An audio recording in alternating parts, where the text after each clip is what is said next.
Can you show this para lang sabihin hindi ako Mr. Chair, with nag-invento? due courtesy. Wait, I have the floor. Yeah, I have the floor. Yeah, but I have Mr. the floor. No, Mr. Chair. I have the floor. Just to, on the I have record, the floor. On the record, Mr. I Chair. have the floor. We did not refuse Suspend. to I invite. have the floor. Mr. Chair, With due courtesy. With due courtesy to the very quickly.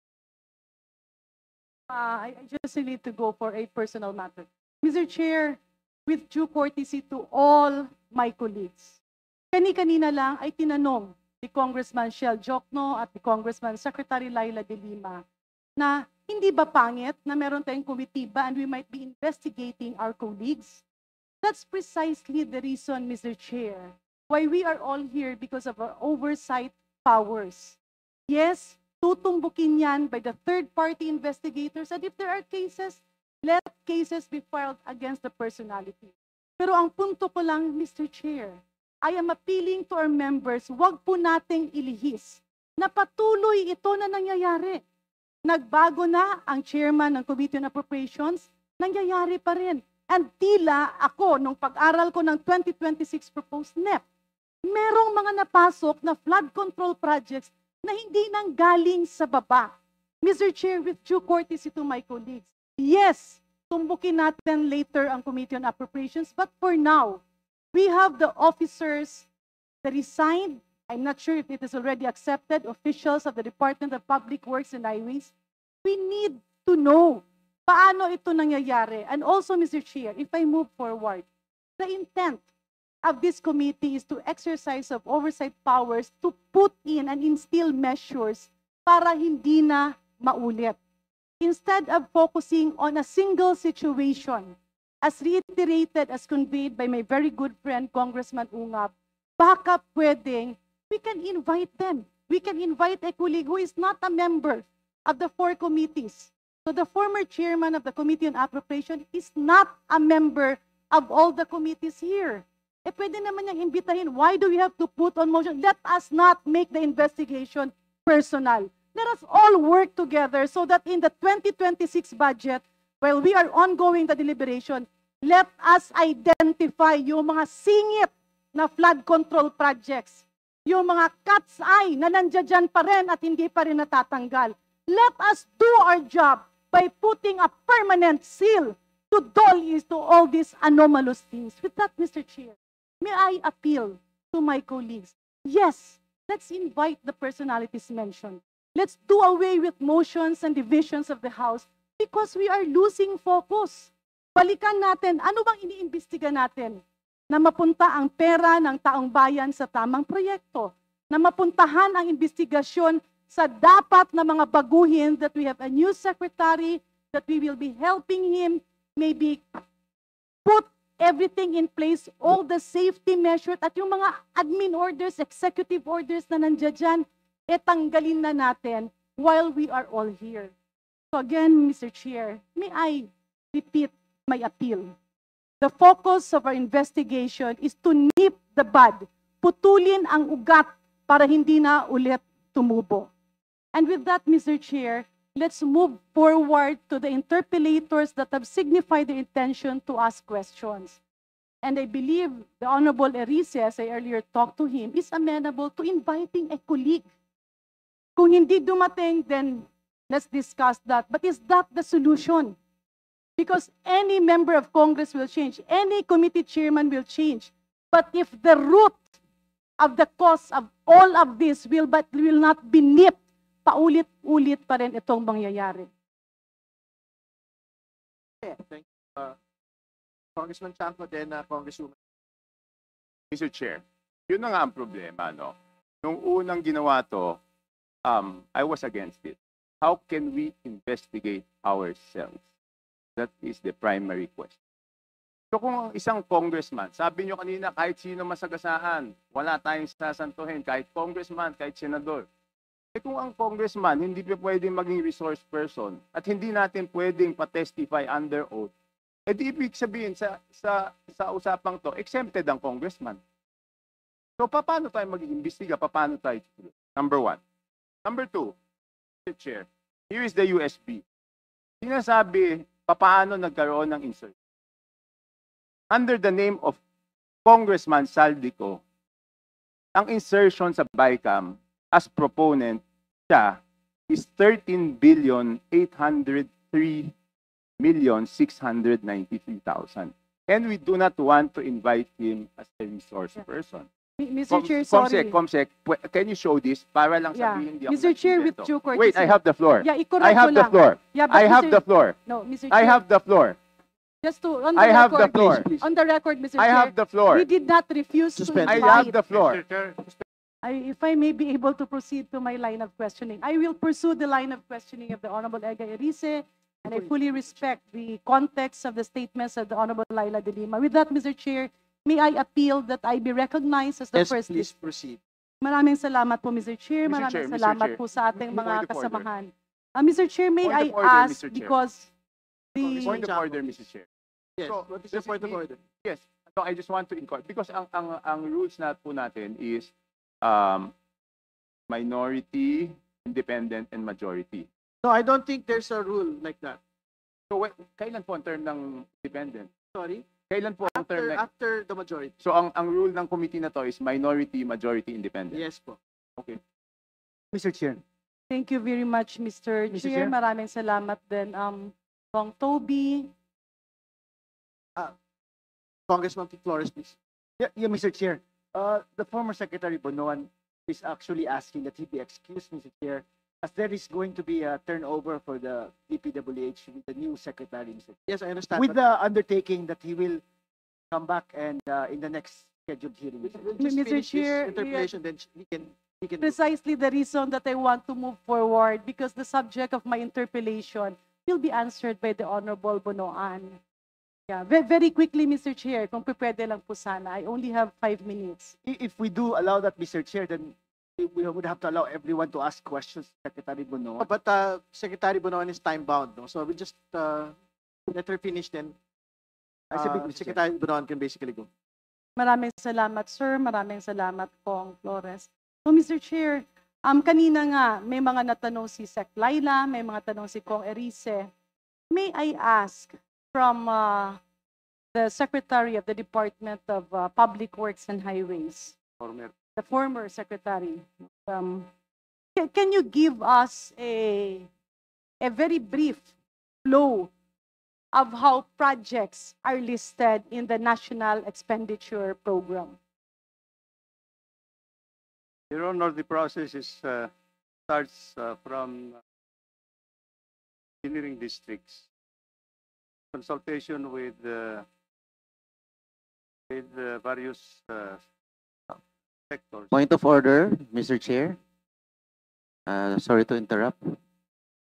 Hindi po kaya nabanggit na po ni Secretary Bonoan yung tanong po ni Congresswoman Garin sa pagtatanong po ni Congressman Erice. This is just a duplication of the question propounded by Congressman Erice. But I think we have to give her the honor of asking the question. Even if it's a repetition of what was asked Mr. Chair, earlier. what rule did my question violate? May I appeal to my colleagues, magrespetuhan tayo. Kung tiyempo nyo naman, pwede kayong magtanong. I gave that preliminary question because I'm moving to the next question. This is a Connected point to of yun. order po. What law Yeah, did I violate in asking a question, Mr. Chair?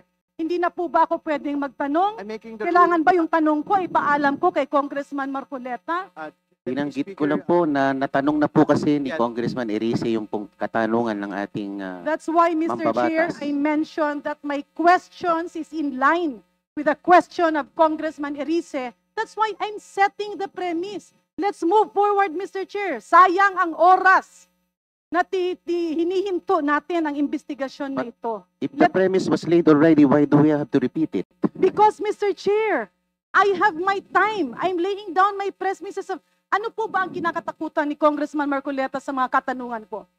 Wala po. Then Wala let me po. proceed, Mr. Gusto po Chair. natin It's my mag-move time. forward. The chair will rule. Kailangan The chair will rule, itirin po please. natin ang oras. Di po ba? Oras ko po ang kinakain ng mga tanong ko. And Mr. Chair, may I move that my time be sent back to point zero. Yes, let the Deputy Speaker proceed, please. Thank you. The chair has ruled. So thank you very much, Mr. Chair. Balik po ako sa zero at magsimula po ang aking 5 minuto. So Secretary, ulitin ko lang po yung tanong para po madugtong ko. Paano po ba nagsisimula ang paglista ng mga proyekto sa NEP? Sa NEP po muna tayo. TANEP po ay nagsisimula po dun sa mga engineering district namin when they consolidate their proposals from all sectors, all the projects that have to be considered in the budget that has been allocated per engineering district, Your Honor. And consultation with various sectors, as I said, this has to go through development councils, provincial development councils, and this will have to be elevated actually to the regional development council, where they will propose the regional budget proposals. From the regional budget proposals, this is where we are determine actually the priorities that will be incorporated to the to the allocation for each of the legislative districts. So this is where we are going to determine priority include into the proposal, Your Honor. How about, Mr. Chair, dun sa implementation? Sino naman ang nag-oversee ng implementation sa baba? Implementation of projects dependent on the threshold authority that has been given. Let's say, for example, in the district level, Your Honor, they have the authority to implement projects up to 150 million. And up to regional offices, they have the threshold authority to implement up to 400 million euro. In other words, Mr. Chair, correct me kung tama po ba ang tinutumbok natin.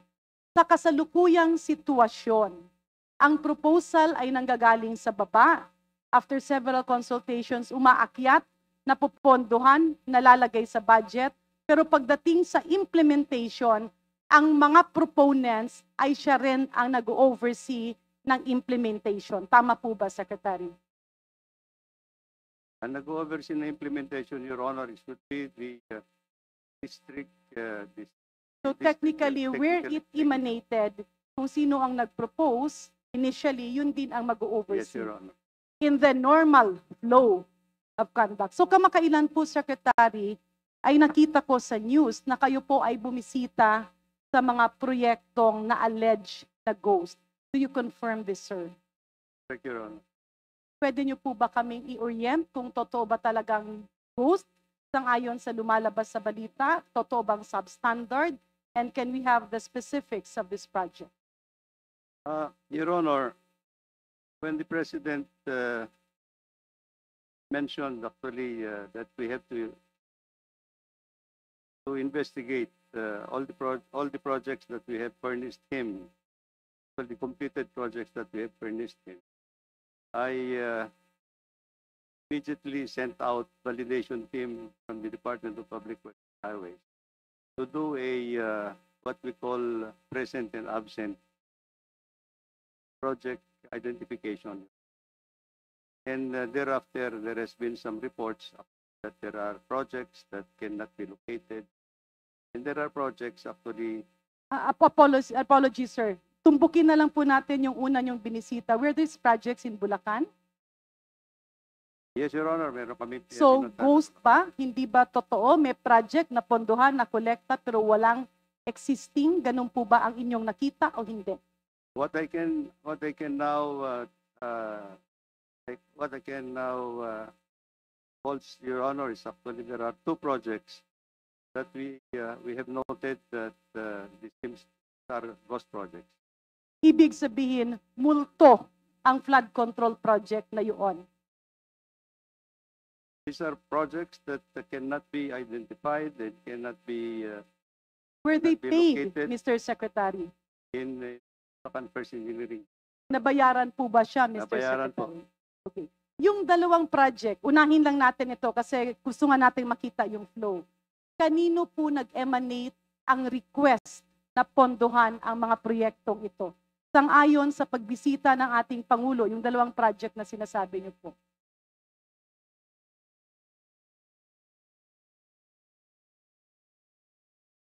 First project was actually financed under the year 2024.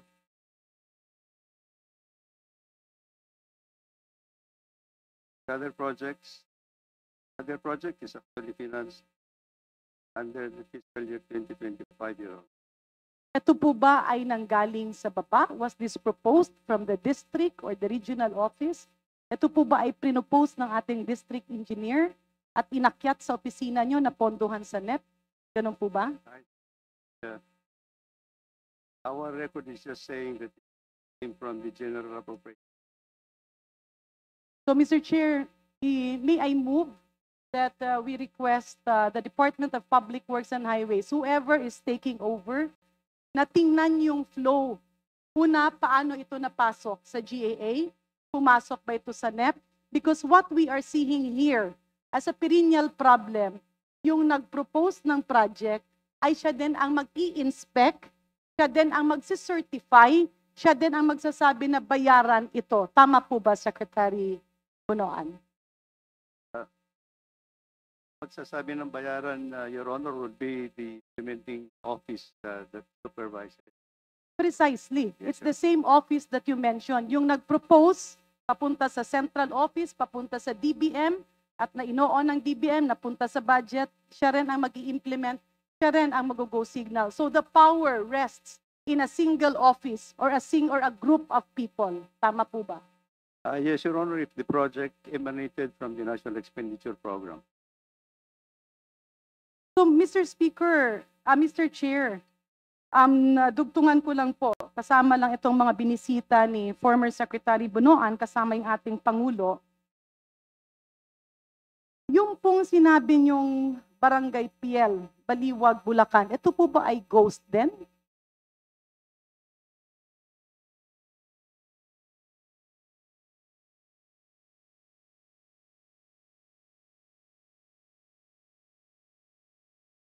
This is one of the projects that I mentioned. Ano po yung parang merong flood control na parang ginaganong-ganon ni Presidente? Yung semento na kaya niyang durugin sa kanyang mga kamay ang semento. I would not know if the project that you're referring to project. The one he mentioned, substandard. Magkasama kayo, I just saw it in the news, sir. I was not with the president at this. Oh, okay. So, Mr. Chair, my next question, in these two ghost projects that you are referring, meron pa po bang iba or wala na? Sa pagkakaalam nyo. Under investigation and Okay. For the first two ghost projects, proven to be ghost, sino-sino po ang contractors?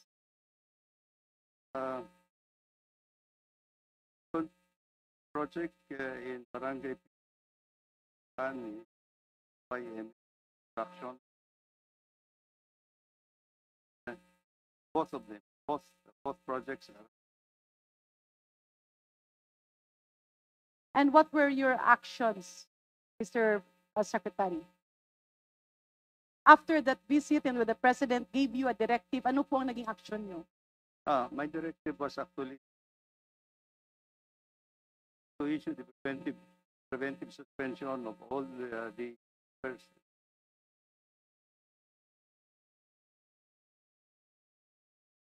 Will you agree with us in saying, legislative-wise, kailangan siguro lagyan ng safety measures na yung proponent sa baba ay hindi rin siya ang magiging implementer? Tama po ba? Yeah. Next, Mr. Speaker, Mr. Chairman, dun po kapag inakyat na after DPWH, saan po pumupunta ang proposal? Anong opisina po? Pagka na-consolidate na po namin, Your Honor, I think submitted the Department of Budget and now then all the National Expenditure Program of Government. Does the DBM vet or chine-check ba ng DBM yung lista na sinusubmit nyo? Kagaya ng, napunduhan na pala ito nung nakaraang taon, hindi na ito pwedeng ponduhan ngayon. Ginagawa ba ng DBM yon? I am not sure, Your Honor, but I have not experienced thing that they would call our attention. So what you submit to DBM, they take it hook, line, and sinker? Kasi sa pagkakaintindi ko ay tinitingnan nila ito. Well, Your Honor, I think consolidate projects with that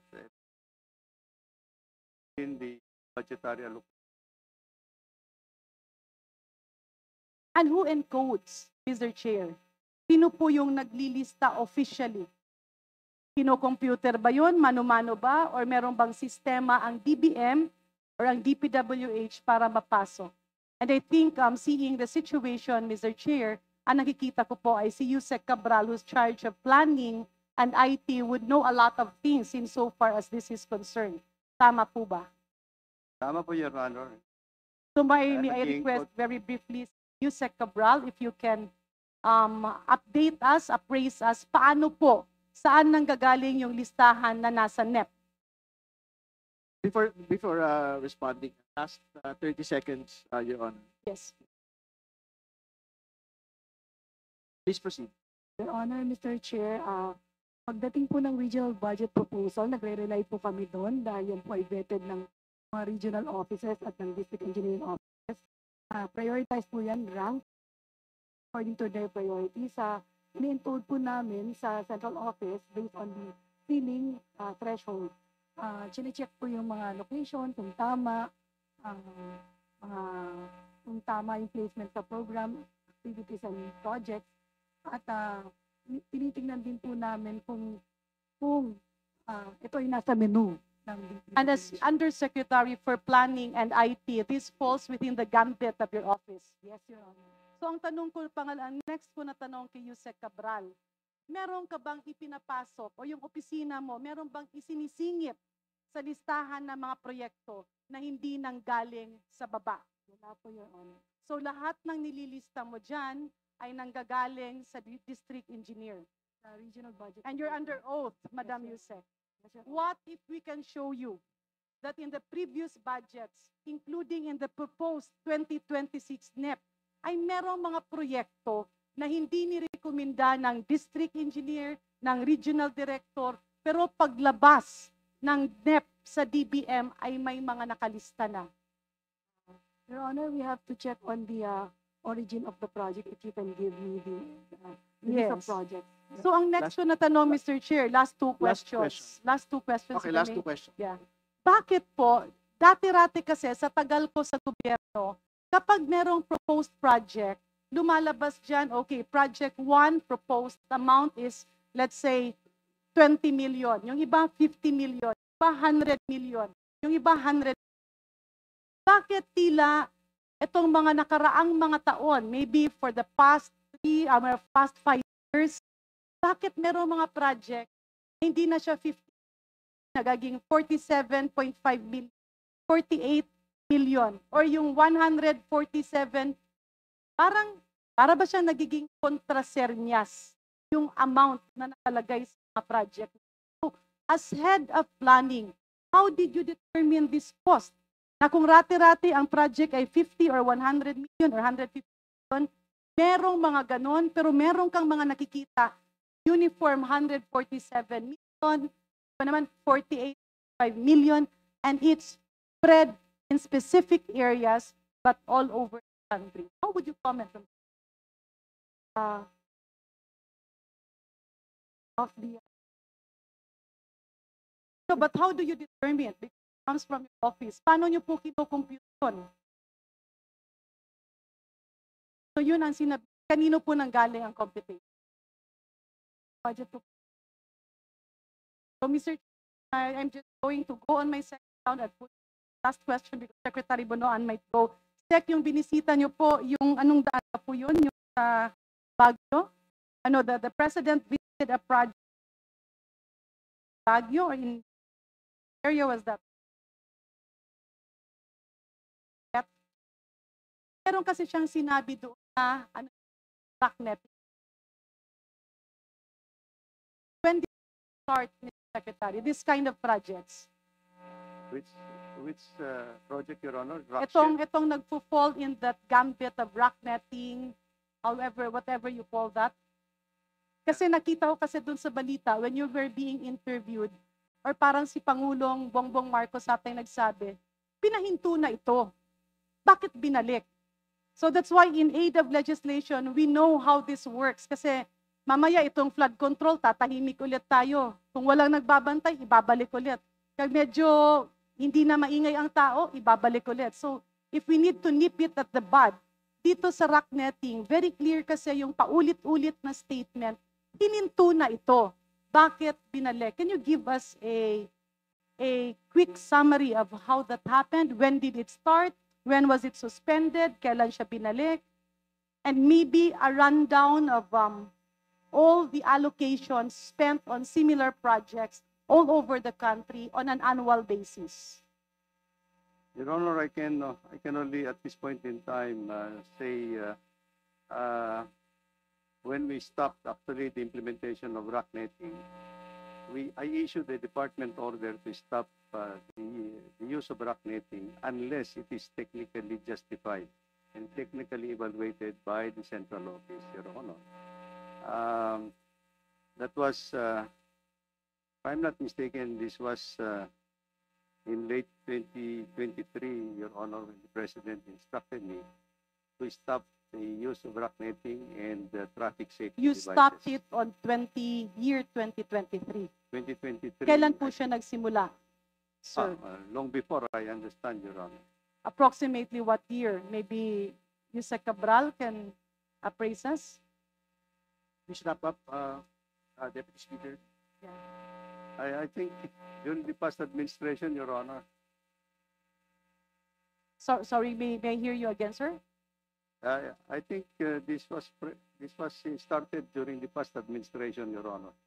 Para hindi po tayo mamalisyahan, let's work on an annual. Is it like, was it 2010? No. I am sorry, Your Honor. 2013? I will not be able to. 2016? Yeah. Mr. Chair, I signify my intention to go on the second round. And in closing, may I move that the Department of Public Works and Highways furnish us the total amount spent on, what do you call that project? Is rock Rock it's just- netting, Your Honor. rock netting on an annual basis from the time it started up to the time it was suspended and up to the time it was brought back again. Can we get the commitment of the DPWH? We'll have to drill down po and ask the regional offices and district Yeah, but can you give us that data? We'll provide you. Okay, and my next motion, Mr. Chair, I move that the DPWH be requested to give us a copy of how the broken amounts have been reached to. Na yung dati-rati ang project ay 50 million, 100 million, 150. Merong mga iba doon na tila nasisingit na ang nakalagay ay 147 million, example, or 49 million. At tila repeatedly happening in the same areas. So can the Honorable Yusek again give us the basis of that computation and the basis of allocating this in the respective areas? We will do that, Your Honor. Yeah, thank you very much, Mr. Chair. I yield to the next interpolator. Mr. but Chair. please Mr. Chair. the second